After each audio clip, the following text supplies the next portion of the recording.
கிடச்சிருக்கும். நீங்கள் பார்த்துருப்பீங்க என்னென்ன இன்ஃபர்மேஷன்ஸ் அட்டாக்கரால் எடுக்க முடியும், அவங்களால என்னென்னலாம் பண்ண முடியும்னு சொல்லிட்டு. They can do whatever. Like உங்கள் மொபைலில் இன்னொரு அப்ளிகேஷனை அன்இன்ஸ்டால் பண்ண வைக்க முடியும், அப்லோட் பண்ண முடியும். ஸோ உங்களை விட அவங்களால இன்னும் ஈஸியாக வந்து கண்ட்ரோல் பண்ண முடியும். ஓகேவா? லினக்ஸ் கமாண்ட்ஸ் யூஸ் பண்ணி அவங்க இன்னும் ஈஸியாக வந்து உங்கள் மொபைலை கண்ட்ரோல் பண்ணுவாங்க. ஓகே, இப்போ நம்ம ப்ரிவென்ஷன் பார்க்கலாம்.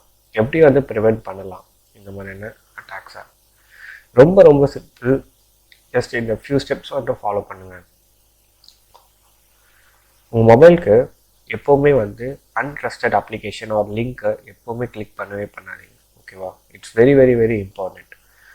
ஏன் நான் அதை சொல்கிறேன்னா, நீங்கள் கிளிக் பண்ணுற லிங்க் வந்து பார்த்தீங்கன்னா மலிஷியஸாக இருக்கலாம், இல்லை ஆட்டோமேட்டிக்காக யூனிவர்சல் எக்ஸசஸ் பக் மூலமாக, இட்ஸ் கைண்ட் ஆஃப் பக், யூஎக்ஸஸ் சொல்லுவாங்க. அந்த பக் இருந்ததுன்னா ஆட்டோமேட்டிக்காக உங்கள் மொபைலில் வந்து ஒரு ஆப்